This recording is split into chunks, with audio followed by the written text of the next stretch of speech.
किसानों ने केंद्र के कृषि कानूनों के खिलाफ एक लंबा आंदोलन चलाया। केंद्र सरकार ने तीनों कानून वापस ले लिए। इसके बावजूद किसानों की स्थिति में अभी तक कोई फर्क नहीं आया है। इसमें कोई दो राय नहीं है। खेती घाटे का सौदा है। परिवारों में विघटन के साथ साथ जमीन की जोत भी घटती जा रही है। तो किसान ऐसा क्या करे कि उसकी आमदनी में इजाफा हो सके? खेती कभी घाटे का सौदा नहीं है। इसको समझने की जरूरत है। इसके लिए नजरिया चाहिए। जी, इससे पहले मैं ये जानना चाहता हूँ कि भाजपा ने एक वादा किया था किसानों से कि हम सत्ता में आएंगे तो आपकी मुनाफा जो है वो दुगना कर देंगे। 9 साल हो चुके हैं। 9 साल में किसान की स्थिति में कोई फर्क नहीं आया। क्या आप इस बात से सहमत हैं? पिछले दौर की सरकारों में, चाहे वो कांग्रेस की रही है या गैर कांग्रेसी सरकारें हरियाणा में रही है, वो कितना एमएसपी दे पाई? नमस्कार, पंजाब केसरी में आपका स्वागत है। मैं हूं बलवंत तक्षक। आप सब लोगों को ध्यान होगा कि किसानों ने केंद्र के कृषि कानूनों के खिलाफ एक लंबा आंदोलन चलाया। केंद्र सरकार ने तीनों कानून वापस ले लिए। इसके बावजूद किसानों की स्थिति में अभी तक कोई फर्क नहीं आया है। आज हमारे साथ बातचीत के लिए मौजूद है हरियाणा कृषि मंडी बोर्ड के चेयरमैन आदित्य देवीलाल। उनकी क्या योजनाएं किसानों के पक्ष में, किसानों के आमदनी में इजाफा कैसे हो सकता है, इन्हीं मुद्दों पर आज हम बातचीत करेंगे आदित्य देवीलाल जी। आदित्य जी, आपका स्वागत है। बहुत बहुत धन्यवाद बलवंत जी। आप चौधरी देवीलाल के पौत्र हैं। देवीलाल जी ने मुख्यमंत्री रहते, उप प्रधानमंत्री रहते किसानों के हक में बहुत कुछ किया। आपकी क्या योजना है? देखिए, इसमें कोई दो राय नहीं है कि किसानों के लिए चौधरी देवीलाल जी ने बहुत काम किया जी। आज भी 23 साल लगभग हो चुके हैं उनकी मृत्यु को, फिर भी लोग चौधरी देवीलाल जी को बड़े आदर और सम्मान के साथ, जो खेतीगढ़ किसान है, जो गांव में रहने वाला इंसान है, वो बड़ा आदरपूर्वक उन्हें आज भी याद करता है। जी। बहुत से ऐसे काम थे जो उन्होंने धरातल पे और प्रैक्टिकली जो ज़रूरत थी किसान की, उनको करने का काम किया। मुझे बड़ी इस बात की खुशी भी है और मैं अपने आप को सौभाग्यशाली भी मानता हूँ कि आज उनके जो सोच थी, उस सोच को कहीं ना कहीं मैं पूरा करने की कोशिश कर रहा हूँ। जो काम वो सोचते थे या जो चीज़ें उनके दिमाग में थी कि उन्हें मौका मिलेगा तो आगे वो कुछ करना चाहेंगे, क्योंकि किसान एक ऐसा वर्ग है जो देश के लिए अन्न पैदा करता है और सभी लोगों को पालन पोषण पेट भरता है, और किसान का बेटा ही देश की बॉर्डर पे देश की सुरक्षा करता है। जी। तब्दीली के हिसाब से, समय के हिसाब से उसी की जो ज़रूरतें हैं वो बदलती रहती हैं, और उन ज़रूरतों के हिसाब से ही मैं सोचता हूँ कि मैं उनकी जितनी मदद कर पाऊँ वो बहुत थोड़ी है। रही बात, आज आपने अभी कहा है कि फसलों के भाव जो हैं, मैं एक चीज़ कहना चाहूँगा कि पूरे हिंदुस्तान में हरियाणा एकमात्र ऐसा प्रदेश है जी। जिसने किसानों को एमएसपी एश्योरेंस किया है, एमएसपी की गारंटी। जी। और बहुत सी हमारी दलहन तिलहन अनाज सब्जियां फल योजनाएं हैं सरकार की, हरियाणा सरकार की, माननीय मनोहर लाल जी की, कि जिसके तहत हमने पूरे देश के अंदर अगर सबसे ज़्यादा किसी किसान को लाभ होता है तो हरियाणा प्रदेश के किसान को लाभ होता है।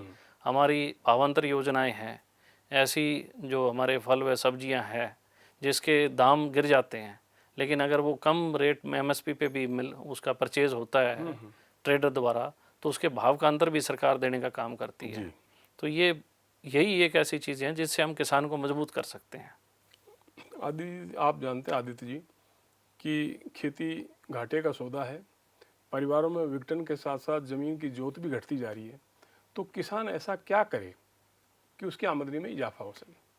देखिए, मेरी उम्र बहुत थोड़ी है, छोटी उम्र है, लेकिन मैं सुना करता था कि एक हमारे गांव में चर्चा होती थी कि कोई काते की बीमारी आई थी, जान माल का बहुत बड़ा नुकसान हुआ था। एक बॉडी को दाग दे के आते थे तो दूसरी तैयार मिलती थी। और वो चीज़ मैंने अभी कोरोना में देखी। हाँ, 1.5 साल 2 साल तक लॉकडाउन रहा, लोगों में एक डर था, भय था। लेकिन इस जो पूरी दुनिया के अंदर जो लॉकडाउन हुआ कोरोना काल के अंदर, सारी दुनिया की इकॉनमी, वो बड़ी बड़ी जो यूरोपियन कंट्रीज़ थी जिनका वो इकॉनमी बहुत साउंड थी, वो सारी धराशायी हो गई। किसान मजबूत था, हिंदुस्तान मजबूत था, क्योंकि हमारी जो ज़मीनी हकीकत है वो है कि हम सारा निर्भर खेती पे निर्भर है। तो खेती कभी घाटे का सौदा नहीं है। इसको समझने की ज़रूरत है, इसके लिए नज़रिया चाहिए जी। जो सरकारें इसके बारे में नज़रिया रखती है, गंभीरता रखती है, निश्चित तौर पे वो सरकारें अपने किसान को मजबूत करती हैं। जी। मैंने ये देखा कि इतनी बड़ी इंडस्ट्री जो है इसको थोड़ा सा रिफ़ाइन करने की ज़रूरत है। जी। आज के परिप्रेक्ष्य में बहुत बड़ा हिंदुस्तान है, हर चीज़ की खपत है। अगर हम बाहर से भी कोई मटेरियल आता है तो हमारी हिंदुस्तान के उसके अंदर खपत बहुत इजीली हो जाती है। हमें सिर्फ राइट कमोडिटी को, किसान की उपज को राइट मंडी तक ले जाने की ज़रूरत है। एक ऐसा मैकेनिज़्म बने जिस मैकेनिज़्म से किसान अपनी फसल को उन मंडियों में या उन कॉर्नर्स में लेके जाए देश के जहाँ पे उसके भाव हैं। जी।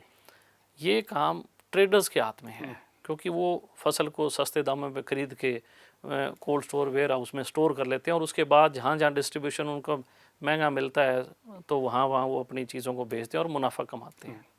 जिस दिन किसान के पास ये सुविधाएं आ जाएंगी, निश्चित तौर पे किसान बहुत मजबूत हो जाएगा और हमारी इकॉनमी सारी की सारी इस एग्रीकल्चर बेस हो जाएगी। अब एग्रीकल्चर का शेयर बहुत थोड़ा है जी। क्योंकि किसी ने इस बात को समझा नहीं है। तो इसको समझने की ज़रूरत है और ये तभी संभव है जब खेती करने वाला आदमी ज़रूरत के हिसाब से देखे भी क्या परेशानियाँ क्या दिखते हैं, तभी ये संभव है। और मुझे आज इस बात की खुशी है कि मार्केटिंग बोर्ड चेयरमैन होने के नाते मुझे इस चीज़ को जानने का, समझने का मौका मिला। और मैंने अभी 2-3 दिन ही हुए हैं, हमने एक इंटरस्टेट ट्रेड बुलाई जिसके अंदर हम फार्मर ट्रेडिंग करेगा और फार्मर ट्रेडिंग के साथ साथ हमने स्पेस यूटिलिटी, क्योंकि किसान को सबसे बड़ी जो मार है, उसके मन में जो भय है वो एक ही भय है कि उसकी जब फसल तैयार हो जाती है तो वो सोचता है कि मैं इसको जल्दी से जल्दी बेच दूं, क्योंकि उसके पास रख रखाव के लिए, उसके होल्ड के लिए कोई ऐसी चीज़ नहीं है जिससे वो अपनी फसल को बचा सके। इस सवाल पे भी अपना आएंगे जो आपने अभी सम्मेलन करवाया था। इससे पहले मैं जानना चाहता हूँ कि भाजपा ने एक वादा किया था किसानों से कि हम सत्ता में आएंगे तो आपकी मुनाफा जो है वो दुगना कर देंगे। 9 साल हो चुके हैं, 9 साल में किसान की स्थिति में कोई फ़र्क नहीं आया। क्या आप इस बात से सहमत हैं? देखिए, मैं एक चीज़ कहना चाहूँगा जी। बहुत सी ऐसी फसलें थी जिनकी कभी भी सरकार ने कोई गारंटी नहीं की। जी। बाजरी है, हमारी सरसों है, 2-3 क्रॉप्स थी जिनकी गारंटी थी, गेहूं है, चावल है, क्योंकि वो नेशनल पूल में बिक जाती थी। जी। उसके बाद जो फसलें थी वो फसलें निर्भर करती थी भी सरकार लेना चाहे या कोई आड़तिया लेना चाहे। तो हरियाणा के अंदर आप ये देखो, हमने मक्की, सूरजमुखी, बाजरा, ये ऐसी, और फलों में भी हमने और सब्जियों में भी हमने योजनाएं लागू की। और क्रॉप डाइवर्सिफिकेशन के तहत हमने ऐसी योजनाएं की, जो धान नहीं लगा रहे हैं उन्हें भी 7,000 रुपये प्रति एकड़ सरकार इंसेंटिव देगी ताकि वो धान की फसल की बजाय कोई और फसल ले। बाजरा जो है पूरे हिंदुस्तान में सबसे ज़्यादा कीमत अगर मिलती है तो हरियाणा के किसान को मिलती है। मक्की की सबसे ज़्यादा कीमत मिलती है तो हरियाणा में मिलती है। सूरजमुखी की सबसे ज़्यादा कीमत अगर कहीं मिलती है तो हरियाणा में मिलती है। और भी बहुत सी ऐसी फसलें हैं जिसकी सबसे ज़्यादा कीमत हरियाणा में मिलती है। हमारा लक्ष्य था कि हरियाणा के किसान को हम मजबूत करें और हमारी सरकार इस बात पे करती संकल्प थी, वचनबद्ध थी। और आप देखिए पिछले दौर की सरकारों में, चाहे वो कांग्रेस की रही है या गैर कांग्रेसी सरकारें हरियाणा में रही है, वो कितना एमएसपी दे पाई, कितना वो भंडारण कर पाई। अगर आप परचेज़ की बात करोगे कि कितना खरीदा गया है तो आंकड़े ही बताते हैं कि हरियाणा की सरकार ने कितने फसलें किसान की खरीदी है। तो निश्चित तौर पे ये मैं मानता हूँ कि आज हरियाणा का किसान, मैं ये नहीं कहता 100%, पर मैं ये ज़रूर कहूँगा कि 90% वो इस बात से सुरक्षित है कि अन्य राज्यों के मुकाबले हरियाणा राज्य का किसान की एक एक दाना सरकार लेती है। तो ये किसानों में आशंका क्यों है कि आने वाले दिनों में सरकारी मंडियां बंद हो जाएंगी? देखिए, मैं एक चीज़ कहूँगा, जी। किसान बहुत मजबूत है, परमात्मा से लड़ता है कि जब भी वो फसल बोने जाता है तो बरसात, ओलावृष्टि से उसकी फसल ख़राब हो जाती है, उसका बीज बोया हुआ जो है वो दब जाता है, वो दोबारा से अपने खेत जोतने की तैयारी करता है। मैंने आज तक हिंदुस्तान में कभी भी 1 एकड़ ज़मीन किसान की खाली नहीं देखी जो बिना बोई रहेगी हो। अच्छी ज़मीन है वो हमेशा बोता है और वो परमात्मा से लड़ने में भी सक्षम है। आखिरकार में परमात्मा को हार माननी पड़ती है, लेकिन उसकी फसल फिर भी बन के तैयार होती है और उसको कटाई करता है। उसको सिर्फ एक सपोर्ट चाहिए, सरकारी सपोर्ट की, वो लॉजिस्टिक, कि वो किस तरीके से उसका सरकार जो है उसका रख रखाव के लिए उसको मजबूती प्रदान कर दे ताकि उसके पास आगे होल्ड करने की ताकत हो और वो जो मार्जिन ट्रेडर लेता है वो मार्जिन उस तक आ जाए। तो मैं ये मानता हूँ कि आज पढ़ा लिखा नौजवान है, एमए पास, बीए, ग्रेजुएट, एमफिल, पीएचडी, जो खेती कर रहा है, और खेती एक व्यवसाय बन चुकी है। रिफाइनेस इसके अंदर, अच्छी चीज़ें इंडक्ट हों, पॉलिसी में भी थोड़ा सा बदलाव आए ताकि हम उसको मजबूत करें। तो ये चीज़ें हैं जिस पे हमें मंथन करना चाहिए। अभी हिसार आए थे उपराष्ट्रपति जगदीप धनखड़ साहब, अपने भाषण में उन्होंने आपकी बहुत तारीफ की, क्या वजह थी इसकी? देखिए, मैं मतलब जो मैं दिल से बता रहा हूँ बलवंत जी, मैं हमेशा ही हर चीज़ प्रैक्टिकल करता हूँ पहले अपने हिसाब से, क्योंकि मैं आज भी खेती करता हूँ गाँव के अंदर, और जो मुश्किलें हैं उन मुश्किलों को देखता हूँ, उनकी बारीकी देखता हूँ और उसको हल करता हूँ। हमें सबसे पहले पानी की ज़रूरत होती है। किसान को बिना पानी कभी खेती नहीं कर सकता। जिसके पास पानी नहीं है उसके पास चाहे कितनी ज़मीन हो, लेकिन उसके वो अनाज पैदा नहीं कर सकता। बहुत सी ऐसी चीज़ें हैं जो निर्भर रहती हैं सरकार पे। अभी हमारे जो खाड़ हैं, हमें नहरों से, खाड़ों के मार्फत नक्के से पानी मिलता है। अगर हमारे खाड़ ठीक नहीं है, निश्चित तौर पे कभी किसान कामयाब नहीं होगा, क्योंकि पानी नहीं पहुंच पाएगा। तो ट्यूबवेल के ज़रिए भी वो अपनी खेती करता है, सही उसको समय लाइट मिल जाए, अच्छे उसका सिस्टम हो, ये तमाम चीज़ें निर्भर करती है।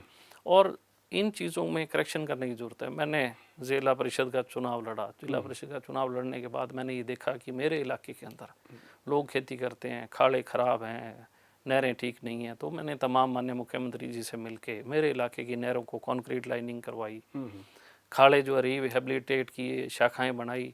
जब पानी हमारे खेत तक सही तादाद में पहुंचेगा, निश्चित तौर पे किसान खेती में आमदन करेगा, उसकी फसल ज़्यादा होगी और वो मजबूत होगा, अपने परिवार का पालन पोषण करेगा।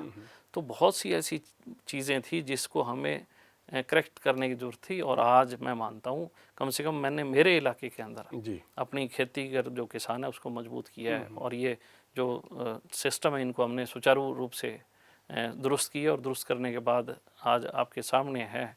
और ये सोच भी बनी है कि किसान मजबूत तब है जब हम अपनी स्टेट से बाहर उसको निकालेंगे, वो बाहर जाके दुनिया देखे क्या बिकता है, क्योंकि ट्रेडर हमारा ही सामान तो बेच रहा है हिंदुस्तान में, अगर हम खुद बेचेंगे तो कितनी बड़ी बात हो। ये इसी मकसद से आपने देश के कई राज्यों के चेयरमैनों का एक सम्मेलन करवाया था।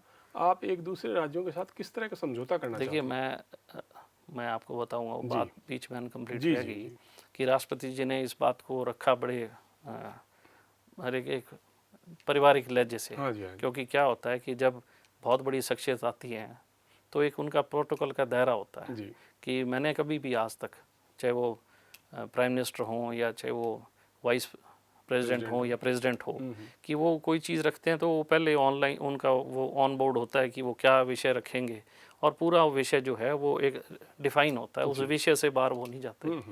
लेकिन जो ये था, जिस टाइम हमारा ये चल रहा था मेला, कृषि मेला, तो मैं भी नहीं सोच रहा था, मैं भी स्टेज पे बैठा था एक, तो जब उन्होंने वो व्याख्यान किया तो वाकई मेरे दिल को छूने वाली बात थी कि उन्होंने इतना प्रेम भाव, इतना मुझे प्यार दिया, मेरे लिए बड़ी सम्मान और गौरव की बात है। लेकिन उसके पीछे एक मूल कारण था कि मैं उनसे मिलने गया और मिल के मैंने उन्हें बताया कि मैं मार्केटिंग बोर्ड का चेयरमैन हूँ। हमारे जितने भी स्टेट्स हैं जिनके मार्केटिंग बोर्ड के चेयरमैन हैं, तो हमारा जो रुझान है वो रुझान सड़कों के निर्माण पे और मंडियों के निर्माण पे है। हमारा रुझान होना चाहिए मार्केटिंग पे, कि हम अपने किसान की उपज को कहाँ मार्केटिंग करें हिंदुस्तान में, ताकि उसको उसकी उपज का उचित दाम मिले। तो मैंने उनसे आग्रह किया कि जी ऐसे करके कि मार्केटिंग बोर्ड्स ने मार्केटिंग का पर्सपेक्टिव छोड़ के और सिर्फ कंस्ट्रक्शन पे चली गई, निर्माण पे चली गई। अब जिस वक्त ये मार्केटिंग बोर्ड बने थे उस वक्त निर्माण की आवश्यकता थी, मंडियों की जरूरत थी, गांव की लिंक रोड्स की जरूरत थी। लेकिन आज 90-95% काम हमने वो कर चुके हैं, क्योंकि 69 में हमारा मार्केटिंग बोर्ड बना, तो आज तक तो हर गांव को सड़क है, 2-2 सड़कें गांव को लग गई, 3-3 सड़कें लग गई, मंडियाँ भी जितनी बननी थी बन गई। लेकिन अब जो ज़मीन की जोत कम हो गई है और हर किसान चाहता है कि मेरी फसल जो है वो ज़्यादा हो, क्योंकि थोड़ी ज़मीन है, वो अपने बच्चों का, परिवार का पालन पोषण करने के लिए उसे एक निर्धारित एक राशि चाहिए कि 1 एकड़ में वो 2 लाख की फसल चाहता है, 1 लाख की चाहता है, उस हिसाब से उसे अपना टारगेट सेट किया हुआ है। वो क्रॉप को डाइवर्सिफाई तभी करेगा जब उसे उस टारगेट को अचीव करने के लिए ऑल्टरनेट क्रॉप मिलेगी। तो मैं माननीय उपराष्ट्रपति जी से मिला और मैंने कहा कि अगर हमें किसान को मजबूत करना है तो हमें पूरे हिंदुस्तान के अंदर किसान को इंटरस्टेट ट्रेड पे लाना चाहिए, और उसके लिए सभी सरकारें इस चीज़ को सुनिश्चित करें और अपने अपने इंफ्रास्ट्रक्चर्स, अपने अपने यूटिलिटी स्पेसिस वो दें। तो जब मैंने ये आइडिया माननीय उप राष्ट्रपति जी के सामने रखा तो उन्हें ये बहुत अचंभा लगा और उन्होंने मुझसे एक सवाल किया कि आपकी उम्र क्या है। तो मैंने कहा जी मैं 47 साल का हूँ। तो कहा भाई तूने ये सोचा कैसे। मैंने कहा जी मैं स्वयं खेती करता हूँ, मैंने फल भी बीज रखे लगाए, मैंने सब्जियां बीजी, और मैंने जब मैं उनको बेचने गया तो मुझे मंडी में दाम नहीं मिले और मुझे औने पौने दानों पे मजबूरी में बेचनी पड़ी। हालांकि मेरी क्वालिटी बहुत अच्छी थी लेकिन मुझे आगे मार्केट नहीं मिली। तो मैं ये सोचता था कि जब मुझे मार्केट नहीं मिली तो आम किसान का क्या हाल होगा। तो फिर जी मुझे मार्केटिंग बोर्ड का चेयरमैन माननीय मुख्यमंत्री जी ने नियुक्त किया। तो मेरा पहले दिन था कि मैं किसान के लिए ऐसी व्यवस्था बनाऊं कि किसान को दाम मिले। तो जब ये हमने इंटरस्टेट की बात की तो उन्होंने मुझे ये कहा कि आप इस इशू को किसी राज्यसभा के आपके जो मेंबर हैं उनको ये दें और वो हमारे राज्यसभा की जो सदन है और सेशन में रखेंगे और फिर हम सभी पार्लियामेंट्रियन से उस पर एक उनका रिमार्क्स मानेंगे, डिस्कशन करेंगे। तो मेरे लिए बड़ी सम्मान की बात थी। मैं माननीय कृष्णलाल पवार जी हैं, हमारे बड़े सम्माननीय हैं, मेरे तो बड़े अजीज़ हैं, उनके माध्यम से हमने राज्यसभा में ये बात रखी और वो जब वो ऑन टेबल आई और सब में डिस्कशन हुआ तो कहीं ना कहीं उस पर काम शुरू हो गया। तो जब वो इशारा आए तो उन्होंने मुझसे पूछा जी इस पे क्या चल रहा है। तो इन बिटवीन हमने ये एक्सरसाइज शुरू कर दी थी और सबसे पहला स्टेट था गोवा जिसने हिंदुस्तान के अंदर पहली स्टेट है जिसने ऑफर किया है। नहीं आज तक किसी स्टेट ने ये ऑफर नहीं किया कि वो अपने मार्केट या अपनी स्पेस किसी दूसरी स्टेट को शेयर करने के लिए अलाउ करेंगे। मुझे इस बात की हैरानी है कि आइडिया तो मेरा था और शुरुआत भी मैंने की, लेकिन चेयरमैन हैं गोवा के श्रीमान प्रकाश विलिप जी, पूर्व में कोऑपरेटिव मिनिस्ट्री भी रहे हैं, उन्होंने अपने बोर्ड में लागू करके अपनी सरकार से मंजूरी करा के और मेरे पास वो मेल कर दी। जब उनकी मेल आई, मेल आने के बाद मैं और सीरियस हुआ कि मुझे अब ये काम करना चाहिए, इसको मजबूती। और राष्ट्रपति जी का जो प्यार से बोला वो कथन कि देखने में तो टाबरियो सो लागे पर सोच बहुत बड़ी है, तो ये बागड़ी भाषा का कथन है। तो उनका जो वो था उससे मुझे और थोड़ी सी ताकत मिली और मेरे जहन में था कि अब मुझे ये काम करना चाहिए। तो मैंने फिर लगभग 9 स्टेट से हमने बातचीत की और वो स्टेट्स आई। हमने अभी जो सम्मेलन किया आपने गुड़गांव में, हाँ जी, तो कितने स्टेट के मंडी बोर्ड के चेयरमैन हमारे अभी जो हमने किया उसमें 6 स्टेट्स हमारी आई, 2 स्टेट्स के प्रतिनिधि मंडल आए, लगभग 7-8 स्टेट्स के हमारे लोग इकट्ठे हुए क्योंकि कई राज्यों में इलेक्शंस हैं। तो वो राज्यों ने आना था लेकिन चुनाव के कारण वो उनके डेलीगेट्स नहीं आ पाए। तो हमारा 3 दिन का उनका एक कॉन्फ्रेंस था और उसमें बहुत बढ़िया हमारा थॉट रहा। ये हरियाणा और दूसरे राज्यों के बीच में ये समझौता किस तरह का होगा? देखिए मैं एक छोटी सी चीज़ बता रहा हूँ, हर एक स्टेट की अलग कमोडिटी है, हर स्टेट में ज़मीन अलग है, उनकी आबो हवा अलग है, तो उनमें जो फसल चक्र है वो भी अलग अलग है। जो कई राज्यों के बीच में आप समझौता करना चाहते हैं तो हरियाणा दूसरे राज्यों में कौन कौन सी फसल भेज सकता है और दूसरे राज्यों से कौन कौन सी फसलें अपने हरियाणा में आ सकती है ताकि बिक्री के लिए उनको एक मार्केट मिल सके? देखिए अभी 3 जो दिन का हमारा सेशन था, कॉन्फ्रेंस थी, अलग अलग राज्यों के प्रतिनिधि मंडलों के चेयरमैन्स आए थे। हरियाणा हिंदुस्तान की जो भौगोलिक स्थिति है वो हर स्टेट की अलग अलग है, आबोहवा अलग है, ज़मीन सॉइल्स अलग हैं और फसल चक्र भी अलग अलग है। तो हमने इनिशियल स्टेज पे, क्योंकि ये बहुत बड़ा वास्ट स्कोप है, इसमें हम एकदम सब चीज़ें लागू नहीं कर पाते, हमने ये निर्णय लिया कि हम 1-2 फसल, 1-2 कमोडिटी, चाहे वो फल है, सब्जियां हैं या कोई मसाले हैं या कोई दालें दलहन है, ऐसा हम कुछ एक बारी एक्सचेंज करते हैं। अब जैसे उत्तराखंड है, उत्तराखंड में श्री अन्न होता है, मिलेट्स होते हैं, मोटा अन्न होता है। सबसे ज़्यादा जो है हमारे हिंदुस्तान में अगर मोटा अन्न पैदा होता है उत्तराखंड में होता है। बड़ी छोटे छोटे किसान हैं, बहुत मतलब मैं ये कहूँगा कि इतने सक्षम नहीं है, थोड़ी थोड़ी ज़मीन है उनके पास क्योंकि वो स्टेयर्स फार्मिंग है वहाँ पे। हमारे जो राजस्थान है, राजस्थान में हमारे मसाले होते हैं, उसमें आपके जीरा है, सौंफ है, उसकी इसबगोल है, मिर्च है और ये चीज़ें राजस्थान की। हरियाणा के अंदर हमारे बेसिकली अगर हम फ्रूट्स पे जाएं तो हमारा सबसे मेजर फ्रूट है किन्नू, सेकंड हमारा फ्रूट है अमरूद जो सफ़ेदा हिसार सफ़ेदा है, उसका बहुत बड़ा एरिया है, लगभग 6-7 ज़िलों में होता है। थोड़ा अब सफ़ेदा हमारा जो है यूपी तक भी जाने लग गया, मध्य प्रदेश भी हमारा सफ़ेदा जाता है। और हमारी 2-4 सब्जियां हैं, जैसे मटर है, बंद गोभी है, आंसी में होती है, पानीपत में होती है।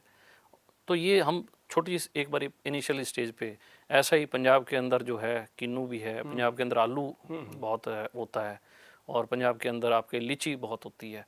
तो ये एक एक दो दो कम्युनिटी अगर हम शेयर करें कि उनका मोटा अनाज जो है श्रीयन बोलते हैं, वो श्रीयन हमारे पास आए, हम उसका एक ऐसा मैकेनिज्म बनाएं कि मंडियों में, क्योंकि लोग अब हेल्थ कॉन्शियस हो गए हैं, अपने स्वास्थ्य के प्रति बहुत गंभीर हो गए हैं। हर आदमी चाहता है कि अपने आप को स्वस्थ रखना, मिनरल न्यूट्रिशन डाइट वो ले ताकि उसका शरीर ठीक रहे, और अपने परिवार को भी खिलाना चाहता है। अगर श्रीयन जो पैदा करने वाले किसान हैं, उन किसानों को हम अपनी मंडियां देते हैं, और वो जब अपना माल मंडियों में लेके आएंगे तो स्वाभाविक है सब आड़ती देखेंगे कि भाई बहुत फ्रेश है, तो सब लोग लेंगे, तो उनको वहाँ से बाहर निकाल के अपनी मंडियों में लाना। ऐसे ही हमारा जो पंजाब है, पंजाब की जो लीची है वो हिंदुस्तान में सबसे बेस्ट क्वालिटी की लीची है, और लीची का जूस या लीची किन्हीं और स्टेट्स में जाए तो उसमें आदान प्रदान रहेगा, तो आते वक्त किसान कुछ और चीज़ वहाँ से ले आएगा। मैं एक उदाहरण के तौर पे मैं गोवा चला गया, तो मैंने वहाँ देखा गोवा में जो काजू हैं वो पेड़ों पे लगते हैं, वो एक शेल होता है, शेल के अंदर काजू होता है। तो मैं एक जगह गया तो वहाँ पे रोड के ऊपर वो गिरे हुए थे शेल्स उनके, और उनके ऊपर से गाड़ियों के टायर निकल रहे हैं, हम लोग चल रहे थे, हमारे पैरों के नीचे भी थे। तो मुझे किसी ने बताया ये काजू है जो आपके पैर के नीचे है, तो मैं बड़ा हैरान हुआ। मैंने वो शेल काटा, वो तो उसमें कच्चा था, वो काजू था, तो मैं हैरान हो गया। तो जब हमारा कॉन्फ्रेंस चला था, उन्होंने बताया कि वहाँ पे जो रॉ काजू है वो 108 रुपये किलो है, और यहाँ जो रिफाइन काजू है वो 1000-1200 रुपये। तो इतना डिफरेंस जो है वो काजू में है। इसी प्रकार मैंने वहाँ जब ये पूछा भी किन्नू क्या रेट है, तो उन्होंने बताया कि 240 रुपये दर्जन, और हमारे अगर वो दर्जन के हिसाब से देखें तो 30-32 रुपये में दर्जन हो जाता है। तो वो जो डिफरेंसेस था वो कहीं ना कहीं बिचौलिए रख लेते थे। तो मैंने उनसे आग्रह किया कि जी आपका काजू अगर हरियाणा में आए, आप लेके आओ, किसान बेचें, और हम लोग अगर वहाँ बेचें तो हम एक दूसरे की स्पेस शेयर कर लेते हैं। फिर जैसे नारियल है, नारियल आज हमारे गांव में 70 रुपये में है और वहाँ नारियल 6 रुपये का है। अगर उसका लॉजिस्टिक ट्रांसपोर्ट करें तो वो 30 रुपये में पड़ता है, तो 35 रुपये में हमें मिलेगा, जिसके हम 60 से 70 रुपये देते हैं। और अगर वो किसान यहाँ बेच रहे तो जाते हुए हमारा सामान ले जाएगा। तो एक पुराना जो हमारा ट्रेडिशनल कल्चर था, बाटर सिस्टम, एक चीज़ ले आए, आदान प्रदान हो रहा, वो सिस्टम अगर जिस दिन जुड़ गया तो एक तो सबसे बड़ी चीज़ है कि जितने भी हिंदुस्तान के मार्केटिंग बोर्ड्स के हैं वो एक चीज़ में सहायक सिद्ध होंगे कि हम महंगाई को रोक पाएंगे। आगे सबसे बड़ी परेशानी क्या है कि एक आमजन उपभोक्ता जो है उसका एक बजट है मंथली, उसका बजट डिस्टर्ब तब होता है जब 80 रुपये टमाटर हो जाए, 100 रुपये प्याज हो जाए, और सेब 200 रुपये हो जाए, तो उसका टमाटर हो गया, तो उसका बजट बिगड़ जाता है।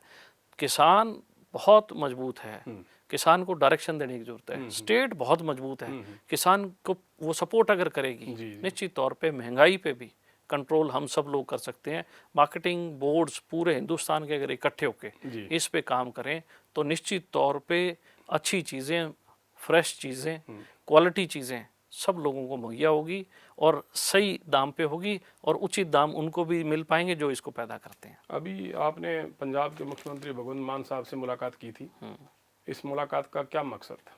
देखिए, हमारे चेयरमैन हैं पंजाब के हरचंद बरसत जी, वो भी हमारी कॉन्फ्रेंस में थे।